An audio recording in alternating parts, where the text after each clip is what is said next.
Sir హత్య అయితే ఫిబ్రవరి 9, 10 తేదీలలో హత్యకు ప్లాన్ చేయడం జరిగింది సార్. ఎర్రగంగిరెడ్డి ఇంట్లో కూర్చొని. అయితే ఆ రోజు ఏం జరిగిందంటే ఫస్ట్ సూదితో చంపేద్దాము పొడిచి అని ఆ విధంగా మాట్లాడింది సార్.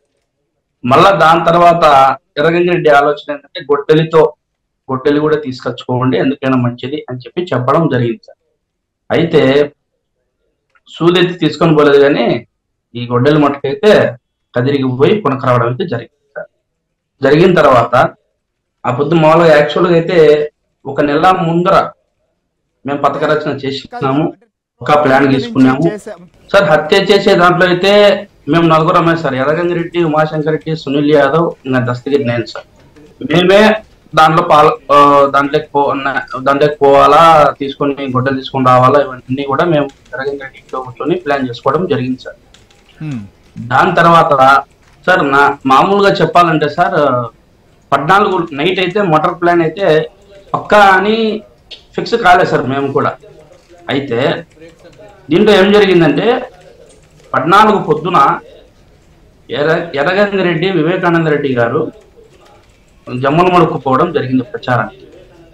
అయితే దీంట్లో ప్రచారం తిరిగిన తర్వాత 10:30, 11 ఆ మధ్యలో, 10:30 పొద్దున 10:30, 11 ఆ మధ్యలో నేను హైదరాబాద్కు పోతున్నాను. ఎర్రగంగిరెడ్డి ఇది నరెడ్డి శివప్రకాష్ రెడ్డి వాళ్ళ కొడుకు కూతురుది, అంటే వైఎస్ శివప్రకాష్ రెడ్డి గారి మనవరాలు, ఆమెది బర్త్డే ఉంది, నేను నైట్ రిసెప్షన్ కన్నా చేరుకుంటా, డిన్నర్ ఉంది అని చెప్పినాడు. 14 నైట్ ఆయన మధ్యాహ్నం అంటే సుమారు 2:30, 1:30 ఆ ప్రాంతంలో కడప నుంచి ఫ్లైట్ లో హైదరాబాద్ కు చేరుకోవాల్సిన ఆయన సార్ వైఎస్ వివేకానంద. అయితే ఈయన ఏం చెప్పినాడు, ఎర్రగంగిరెడ్డి లేదు పోవద్దు, మనకు పని ఉంది, ఈ పొద్దు ఇంకా ఎవరు లేరు కదా, నైట్ నువ్వు చెప్పినట్టుగా మనం ఏదో కొన్ని విషయాలు మాట్లాడుకోవాలా పర్సనల్ గా అని చెప్పేసి ఆయనను స్టాప్ చేయడం జరిగింది సార్. పోకోకుండా ఆయన ఆపారు సార్. ఎర్రగంగిరెడ్డి ఆపకపోయింటే ఆయన హైదరాబాద్కి వెళ్ళిపోయి 14వ తేదీ నైట్ ఉండకపోవచ్చు సార్ ఆయన. కానీ 14 పొద్దున పోతా అంటే పోవద్దు, నువ్వు ఉండు, మనం నైట్ కు కొన్ని విషయాలు మాట్లాడాలా అని చెప్పేసి ఆయన చెప్తే ఎర్రగంగిరెడ్డి మాట అయితే వివేకానంద రెడ్డి గారు కనీసం తీసేస్తారు. తీసేయకుండా ఆయన మాట ఫాలో అవుతారు ఆయన. అయితే ఆ మాట చెప్పిన తర్వాత ఆయన సరే నేను వెళ్ళంలే, నేను టికెట్ ఏదైనా క్యాన్సిల్ చేసుకుంటానని చెప్పడం జరిగింది సార్. దాని తర్వాత ఎర్రగంగిరెడ్డి ఉమాశంకర్ రెడ్డికి, సునీల్ యాదవ్ కు ఫోన్ చేయడం జరిగింది. ఈ పొద్దు నైటు మనకి ఎవరి ఇంట్లో ఎవరు కూడా లేరు, రంగన్న ఒక్కడు వాచ్మెన్, దాని దగ్గర వివేకానంద రెడ్డి ఇంటి దగ్గర పనిచేసే రాజశేఖర్ కూడా లేడు, కాణిపాకానికి దర్శనానికి వెళ్ళిపోయినాడు. అంటే 2 వాచ్మెన్లు ఉన్నారు సార్ దీనికి.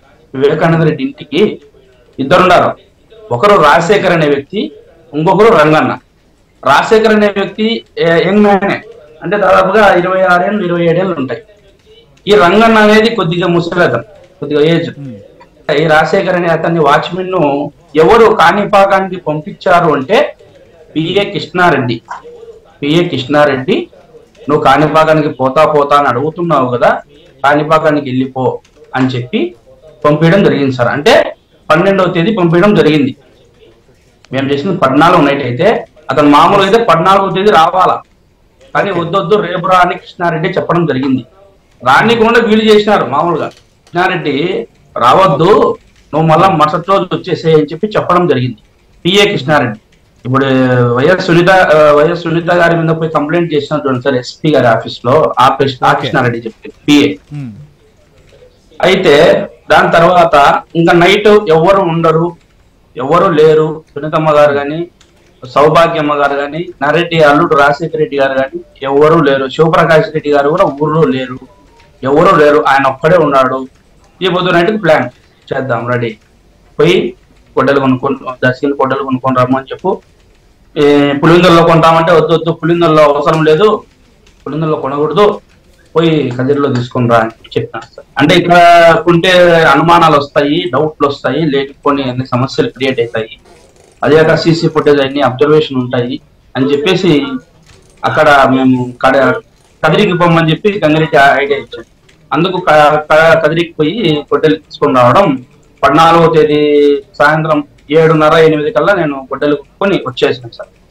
వచ్చిన తర్వాత విదిన్ స్పాట్, అంటే మేము మందు తాగే స్పాట్ వివేకానంద రెడ్డి ఇంటికి మాకు మినిమం ఒక 30 మీటర్స్ అప్పుడు ఉంటుంది సార్, 30-35 మీటర్స్ అప్పుడు ఉంటుంది. అక్కడ కూర్చొని చెట్లలో మందు సేవిస్తా నేను సునీల్ యాదవ్ ఉన్నాం సార్. మేమిద్దరం ఉండడంతో అక్కడి నుంచి ఎవరు వివేకానంద రెడ్డి గారు ఎన్ని గంటలకు వచ్చారు, ఖచ్చితంగా ఎగ్జాక్ట్ గా 12:20కో 12:30కో ఎగ్జాక్ట్ అందాజుగా టైం చెప్తున్నాను. ఆ టైంలో ఆయన ఇంటికి రావడం జరిగింది. అంటే ఎర్రగంగిరెడ్డి ఇంటి దగ్గర డ్రాప్ చేసి వివేకానంద రెడ్డి గారు ఇంటికి వచ్చి ఆయన ఇంటికి చేరుకోవడం జరిగింది. దాదాపుగా 12:30-12:20 అమ్ముతారు. అయితే లోపలికి పాస్ అయ్యేటప్పుడు వెహికల్ మేము కూర్చున్న చాటికి కనిపిస్తుంది. కనపచ్చిన తర్వాత మేము ఏం చేసినాము, ఉమాశంకర్ రెడ్డికి మేము ఫోన్ చేయడం జరిగింది. వివేకానంద రెడ్డి గారు ఇంటికి వచ్చారు అని చెప్తే అతనేమన్నాడు, సరే నేను ఎర్రగంగిరెడ్డిని పిలుచుకొని వస్తా, మీరు అక్కడనే కూర్చోండి అని చెప్పడం జరిగింది. సరే అని చెప్పేసి మేము వెయిట్ చేస్తా ఉన్నాం, నేను సునీల్ యాదవ్. ఎర్రగంగిరెడ్డిని ఉమాశంకర్ రెడ్డి అతని ఇంటికాడికి పోయి ఎర్రగంగిరెడ్డిని ఎక్కించుకుని బైక్ లో పిలుచుకొని వచ్చి వివేకానంద రెడ్డి గారి ఇంటి ముందర డ్రాప్ చేసి మా దగ్గరికి వచ్చేసాడు. ఎవరు, ఉమాశంకర్ రెడ్డి మా దగ్గరికి వచ్చాడు బైక్ లోనే, black colour bike Pulsar. Erra Gangi Reddy అక్కడ నుంచి ఎర్రగంగిరెడ్డి మామూలుగా దింపాడు కదా సార్, లోపలికి వెళ్ళిపోయినాడు. ఫ్రంట్ డోర్ నుంచే రంగన్నకు కనపచ్చే ఫ్రంట్ డోర్ నుంచి లోపలికి పోయడం జరిగింది. లోపలికి పోయిన తర్వాత అక్కడ నేను ఇక్కడే పడుకుంటాను, పొద్దున్నే మనం ప్రచారానికి పోవాలి కదా, పొద్దున్నే పోవాలి కదా, రాజకీయ నాయకులు వాళ్ళని కలిసాలంటే సర్లే ఇడే పడుకో అని చెప్పి ఆయన కూడా చెప్పడం జరిగింది. అయితే ఫ్రంట్ డోర్ లాక్ చేసినారు. ఇప్పుడు వివేకానంద రెడ్డి ఇంటికి ఫ్రంట్ డోర్ ఉంది, సైడ్ డోర్ ఉంది, 2 డోర్లు ఉన్నాయి. కాబట్టి ఇప్పుడు మేమేం చేసినాం, ముగ్గురు దాదాపుగా 1:30, 1:20, 1:30 కానీ 1:45 కానీ ఆ టైంలో మందు ముగించుకొని అక్కడి నుంచి ముగ్గురం ఉమాశంకర్ రెడ్డి తెచ్చిన పల్సర్ బండ్లో వివేకానంద రెడ్డి ఇంటి వెనకలికి మేము పోవడం జరిగింది. అనుకున్న పథకం ప్రకారమే సార్ పోయినది. అప్పుడప్పుడు అనుకునేదే ఉండదు, అనుకునే ప్లాన్ ప్రకారమే మేము పోవడం, పలానా టైంలో పోవాలా, పలానా టైం చేయాలనేది ఫిక్స్ అయినాం. కాబట్టి మేము రావడం జరిగింది. వచ్చిన తర్వాత వెనకాల నుంచి గోడ దుంపడం జరిగింది.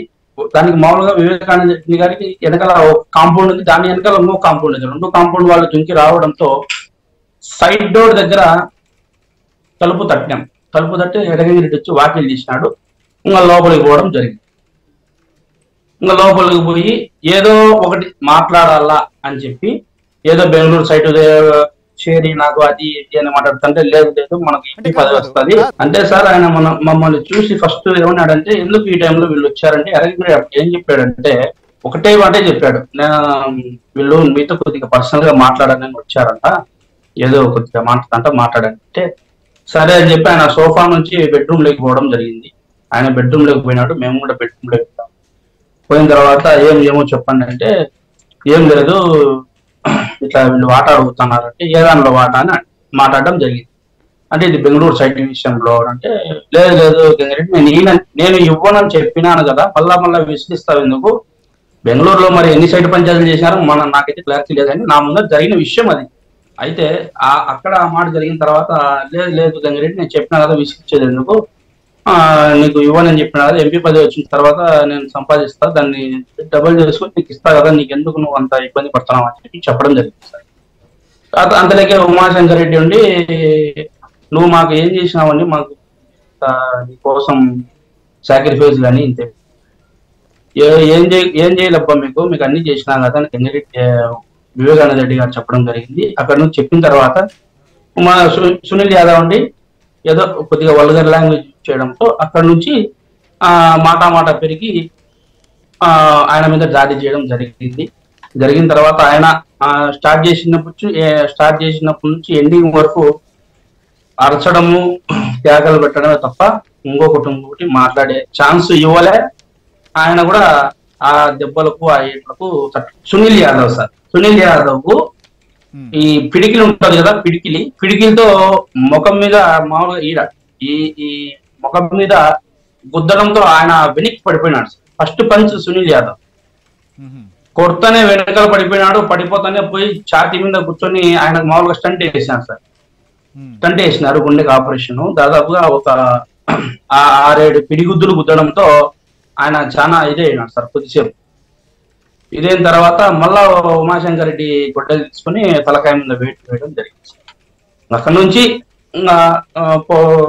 ర్యాష్ గా పోవడం ఇది అంతా జరిగింది.